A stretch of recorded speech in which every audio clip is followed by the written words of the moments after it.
नाज़रीन, जून तक पाकिस्तान में बजट अनाउंस होगा और बजट के बाद पाकिस्तान के अंदर बहुत सारे ऐसे लोग होंगे जो बजट से पहले इन्वेस्टमेंट करेंगे और बहुत सारे ऐसे लोग होंगे जो बजट से पहले इन्वेस्टमेंट ना करके बहुत ज़्यादा पछताएंगे। तो जून के आखिर तक पाकिस्तान में हम आपको बताएंगे 5 बड़ी इन्वेस्टमेंट जो कि करीबन अगर आप लाखों में भी बदल सकते हैं और करोड़ों में भी बदल सकते हैं। देखिए, पाकिस्तान जिस तरह मुआशी बहरान का शिकार है, कुव्वत ख़रीद कम है, बहुत सारे लोग जो है मौके का फ़ायदा भी नहीं उठा पा रहे। तो ये बजट एक मौका है और इस मौके को कैश करने के लिए आपको थोड़ी बहुत मेहनत भी करनी पड़ेगी, आपको थोड़ा बहुत रिस्क भी लेना पड़ेगा। अब अगर आप पूरी दुनिया में देखें तो मुआशी बहरान के मुतालिक सबसे ज़्यादा जो रिपोर्ट्स मानी जाती हैं वो ब्लूमबर्ग की मानी जाती हैं। ब्लूमबर्ग के मुतालिक अगर आप खुद भी सर्च करना चाहें तो आप खुद भी विज़िट कर सकते हैं। अब ब्लूमबर्ग ने कहा कि रवां साल 30 जून के आखिर तक पाकिस्तान को मज़ीद 3 अरब 70 करोड़ डॉलर का बैरूनी कर्जा अदा करना है और इस पूरे माली साल के दौरान पाकिस्तान दोस्त ममालिक और दुनिया के दूसरे जितने भी कर्जा देने वाले इदारे हैं उनकी मदद से दिवालिया होने से बचने की कोशिश करता रहा है। लेकिन आइंदा माली साल भी डॉलर की शदीद ज़रूरत के साथ पाकिस्तान का जो अगला साल है वो शुरू होने वाला है। तो इस तरह की सिचुएशन में पाकिस्तान के अंदर डॉलर बेस्ड जितनी भी इन्वेस्टमेंट होगी, कोई भी इन्वेस्टमेंट हो, चाहे वो गोल्ड की इन्वेस्टमेंट हो, चाहे वो इलेक्ट्रॉनिक्स बेस्ड इन्वेस्टमेंट हो, चाहे वो लैपटॉप्स बिजनेस हो, चाहे वो मेडिकल इक्विपमेंट्स हो, मेडिकल से रिलेटेड कोई इन्वेस्टमेंट हो, फार्मेसी हो या मशीनरी इक्विपमेंट्स हो, रॉ मटेरियल्स हो एग्रीकल्चरल के लिए, ये सारी चीज़ें जो हैं वो पाकिस्तान के अंदर अच्छी इन्वेस्टमेंट होंगी। जो लोग भी गोल्ड में इन्वेस्टमेंट करेंगे वो मुनाफा कमाएंगे। जो लोग लैपटॉप्स इस तरह का बिज़नेस करते हैं, लैपटॉप्स बिज़नेस से उनका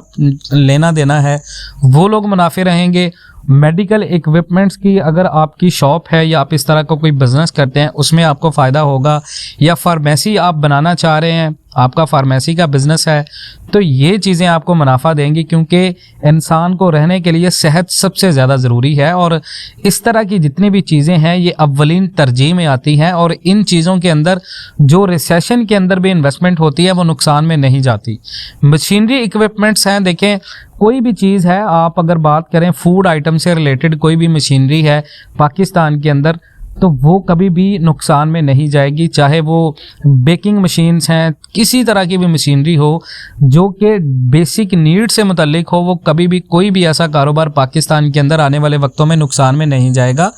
और रॉ मटेरियल्स की बात करें तो एग्रीकल्चरल की जितनी भी चीज़ें हैं, देखें पाकिस्तान में हर साल गंदम उगाई जाती है, कपास उगाई जाती है और उसके साथ साथ पाकिस्तान में चावल इसकी फसल उगाई जाती है। तो इस तरह की जितनी भी फसलें हैं और उनके लिए जो रॉ मटेरियल है वो कभी भी बंद नहीं हो सकता क्योंकि खुराक से रिलेटेड कोई भी कारोबार है या इस तरह की आप कोई भी सरमायाकारी अगर कर लेते हैं बल्क में, पहली बार भी करेंगे तो आपको नुकसान नहीं होगा रिसेशन में।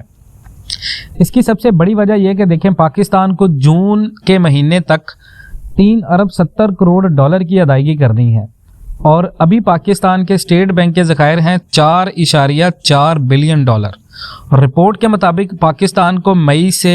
करीबन 70 करोड़ डॉलर और जून में 3 अरब डॉलर अदा करने हैं और जबकि सऊदी अरब और दुबई की हिमायत के बावजूद IMF पाकिस्तान से गैर मुतमईन है और 1 अरब 70 करोड़ डॉलर के लिए अमली सतह का मुआहदा अभी तक पाकिस्तान का नहीं हुआ।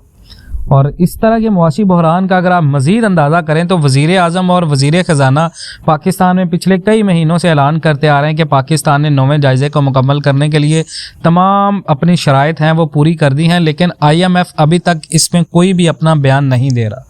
तो कोई भी इन्वेस्टमेंट हो, चाहे वो गोल्ड की इन्वेस्टमेंट हो, लैपटॉप्स की इन्वेस्टमेंट हो, मेडिकल इक्विपमेंट्स हो या फार्मेसी से रिलेटेड कोई इन्वेस्टमेंट हो, मशीनरी की कोई इन्वेस्टमेंट हो, रॉ मटेरियल की एग्रीकल्चरल के लिए कोई इन्वेस्टमेंट हो, वो आपकी ज़ाया नहीं जाएगी। उसके बाद पाकिस्तान के मुआशी बहरान की अगर आप बात करें आने वाले वक्तों में कि ये इन्वेस्टमेंट क्या वाकई ही फ़ायदे में रहेगी, तो इसका आपको जवाब यहाँ से मिलेगा कि आने वाले वक्तों में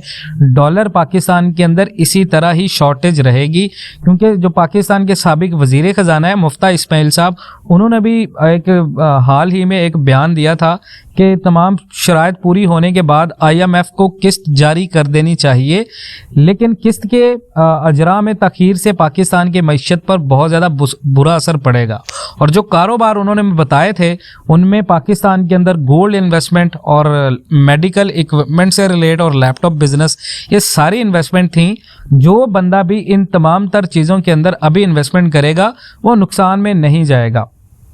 और उसके बाद अगर आप बात देखें पाकिस्तान के मुआशी माहिरीन की, तज्जियाकारों की, तो उनके ख्याल में भी डिफ़ॉल्ट और बैरूनी कर्ज़ों की रीस्ट्रक्चरिंग दोनों ही मईशत के लिए बहुत नुकसानदेह हो रही हैं और पाकिस्तान चीन के ताउन से दोनों सूरतों से बचने की कोशिश कर रहा है। तो ऐसे में गोल्ड इन्वेस्टमेंट अच्छी रहेगी, लैपटॉप्स बिजनेस अगर आप करते हैं वो अच्छा रहेगा, मेडिकल इक्विपमेंट्स या फार्मेसी का बिजनेस अगर आप करना चाहते हैं या स्टार्ट करना चाहते हैं वो बहुत अच्छा रहेगा। माहिरीन का ख्याल है कि चीनी पावर कंपनियां अदायगियों में तखीर से भी खुश नहीं है। पाकिस्तान में कोई भी कंपनी जो काम कर रही है वो अभी खुश नहीं है, क्योंकि पाकिस्तान के अंदर